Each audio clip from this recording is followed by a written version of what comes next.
The Chuck Show of television. Monday. Muldoon, 10 a.m. Nearsighted guys disturbed by the blur who went berserk and killed again and again. Agnes Erskine, 10 a.m. Dealing with loved ones who smell bad. Hector, 10 a.m. The fattest folks you ever laid eyes on. We had to buy a special couch for this show. Elaine Tibby Pomfret, 10 a.m. Kids from nice homes who eat fistfuls of dirt. Harold Dern Show, 10 a.m. Please don't watch this if you weep at the sight of cruelty. Chuck, 10 a.m. Parents from District 18 discuss bus transportation. It was the week after Flag Day, a slow time for morning talk shows. The week before, Muldoon had led the pack with 5 shows on young Wall Street executives who suddenly cut loose and became primitive herdsmen in the Adirondacks, living in yurts and subsisting on currants and elk milk. And now, on Monday, the pack was off again, Muldoon with men whose poor vision had sent them down the trail toward multiple homicide, and Agnes probing the problem of family members who smell like wet dogs and who, if you tell them this, may never speak to you again, or worse, may suffer such loss of self-esteem they lose their careers and take up drugs. Last week, she had done people who try to deal with their anonymity by writing a book about it and going on television. Hector was doing obese male exhibitionists who enjoy putting on organdy tutus and dancing to the waltz of the Sugar Plum Fairy in public and were pleased to do so on his show. And Elaine Tibby showed Dirt Eaters, and Harold Dern ran around the studio with a pickaxe and did $150,000 worth of property damage as the studio audience cheered. Meanwhile, on the Chuck Show of television on PCN, the Pedersen Cable Network, Minneapolis, you saw 4 parents discussing the fact that the school had canceled the late bus, which made it necessary to drive all the way into town every afternoon and pick up the kids after field hockey practice and choir rehearsal. I don't want to make a big thing about it, and all I'm saying is that it would have been nice if the process had allowed for some input from the parents, one parent said. The next morning, Chuck's producer, Big Al, hit the ceiling. You guys are dumber than dirt. Gosh, for boring. I'd rather watch a man paint a house. What a bunch of dummies. Whose dumb idea was this bus show anyway? He screamed when he saw how bad Chuck got beat in the overnight ratings. A 0.6. That's as low as you can go and still be talking English. In fact, Chuck got beat out even by Miklo Pistacek's talk show, which is in Latvian. Mick had a woman guest who picked up and threw 3 spinet pianos 15 feet and then lowered her head and busted through an oak door and ran down the alley with her clothes off. Mick got a 1.2. By the time Big Al saw the overnights and had calmed down enough to sit the Chuck staff down for a meeting, however, it was Tuesday already.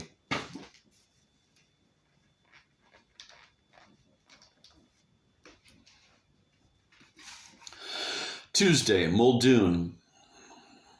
Myopic execs who become herdsmen rather than murder their wives and kiddos. Agnes Erskine. Ants who stink. Should you send cologne for Christmas? Hector. Big, blubbery guys in puffy dresses. Ones we didn't show yesterday. Afraid you'd be offended. Elaine Tibby Pomfret. They eat dirt and touch themselves in bad places, and what do parents do? Nothing. Harold Dern Show. He will rage and foam and screech and pound. He will rip his clothes to shreds and shake the bars of his cage until they are so loose you are sure he will jump out in the audience and whomp you. Chuck. What's new these days in vocational counseling in and around Brooklyn Park? Who is killing the show by booking guests who are dumber than stumps? Inquired Big Al when the whole Chuck crew assembled in his office at PCN's long, low cinder block headquarters on Cheyenne Drive next to the Walmart on Tuesday afternoon. Big Al's office is full of stacks of pornography, research for an unfinished master's thesis. And they had to scooch in tight, Elliot and Melody and Fielding and Shazaba and Bob, all of them afraid they were about to be fired, each with a clipboard, a cup of coffee, and a stopwatch. None of them said, Al, those are exactly the guests whom your predecessor producer, Mary Ellen Hare, would have described as really neat people. Okay, so you were brought in from Chicago 3 weeks ago to shake things up, but don't blame us if it takes a while to get out of PTA mode and into mud wrestling. Nobody said that.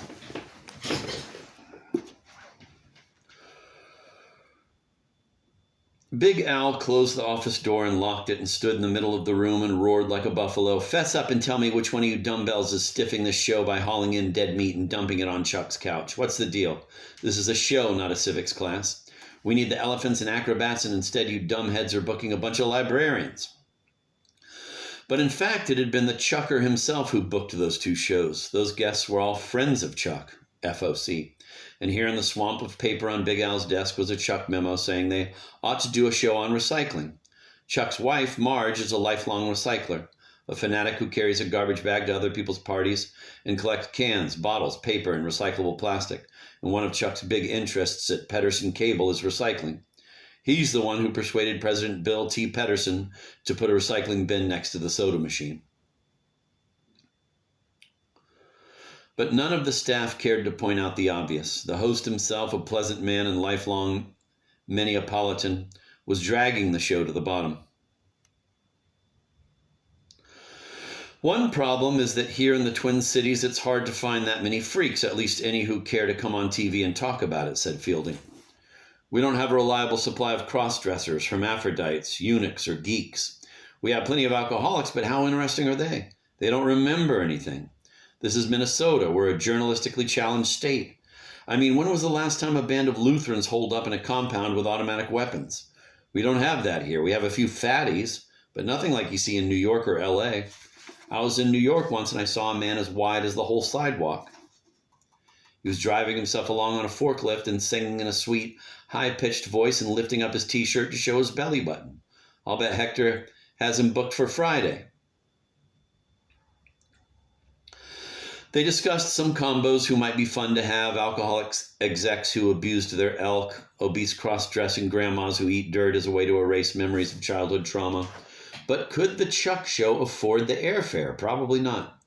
Anyway, no more of these dumb Dora guests or I'll throw you all out the window, said Al. We got to have some sad, weird people, some people who make you go, whoa, whoa, whoa, whoa, or else I'm going to start kicking Fanny around here. Now go work the phones.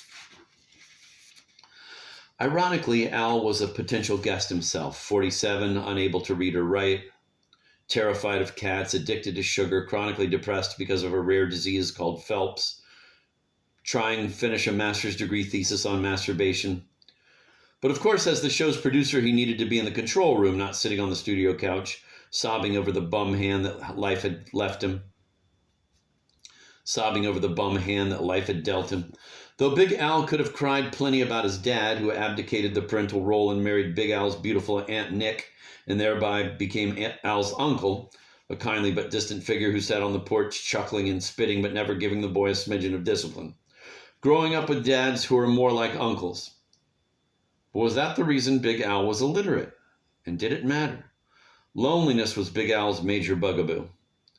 He felt like the only person like himself in the whole world. There were no books about his ilk, not even a color brochure. His problems were apparently so unspeakably vile that nobody dared talk about them. Was that why he always ran around the Pedersen offices yelling and waving his big arms to cover up his uniqueness? What's the matter with you people, he said. How come you can't think? You want this show to go down the toilet? The Pedersen Cable Network. Their exciting showcase productions. Championship spelling. Boys versus girls. Science fairs featuring hundreds of exhibits. Thrilling piano recitals by artists of all ages. Professional trolling tournaments. Bob's cavalcade of furniture refinishing. Demolition derby. Bowling for prizes. The Chuck Show of Television. The meeting continued. I don't think it's just guests. The star has been looking a little peaked since the show started to cool off, said Bob. We need him looking fresh and eager again, like when we had the barking spiders on the show. True, said Melody. Elliot smiled.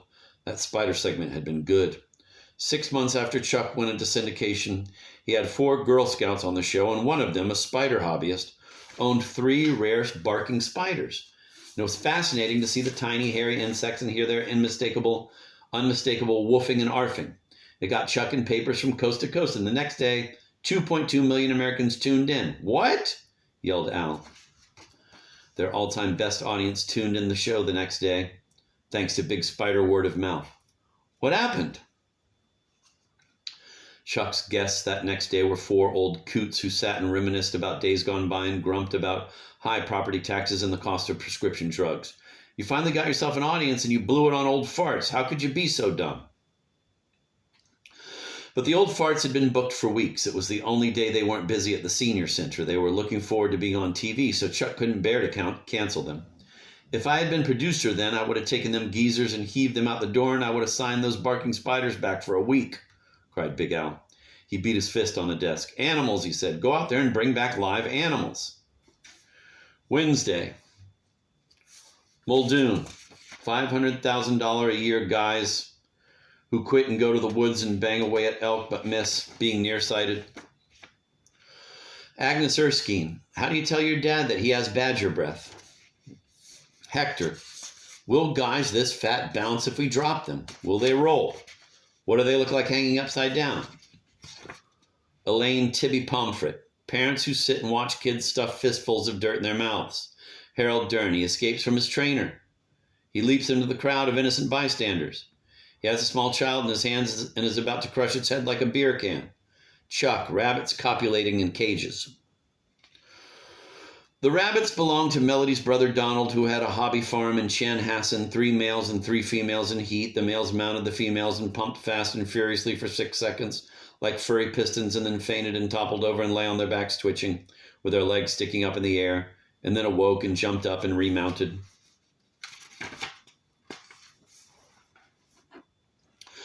The PCN crew did some fantastic camera work, slow-mo and stop action and split frame, and the minute Chuck went off the air, all 3, not the minute. And the minute Chuck went off the air, all 3 major networks were calling and begging for footage. All 3 evening newscasts ran a story on it, deploring the depths to which television now descended and the implications of this for literacy and the arts. And that night, Big Al took the Chuck staff out for prime rib Angus at Harry's Cafe.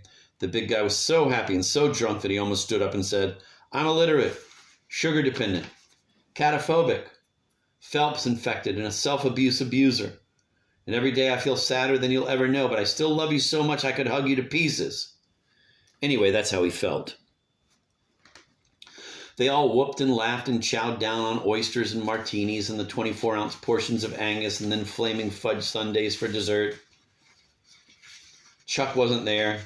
He and Marge had their Amnesty International meeting on Wednesday nights when they and their friends sat and listened to Paul Winter albums and wrote protesting postcards to totalitarian regimes. But Chuck sent a chocolate cake with green icing that said, "Congratulations to a great bunch of persons." Chuck was happy about the rabbit show. He felt it would open the door to a greater frankness and sex education in the schools. The bunnies were fabulous, and the dumbest thing we could do would be to sit on our keisters at this point and coast, Big Al said. We've got our work cut out for us now. The hardest thing is to stay on top. Thursday, Muldoon. Those execs and their elk, what else might be going on there? Agnes Erskine, people who smell ripe need to deal with it so they can move on. Hector, much fatter people than the ones we showed before. Those were just the tip of the iceberg. Elaine Timmy Pomfret, mothers whose kids eat dirt, often they are ground feeders too. Harold Dern, the child weeps copiously, the parents scream in terror. But it's too late. In another second, the madman host will rip it to shreds. Chuck, hypnotizing chickens.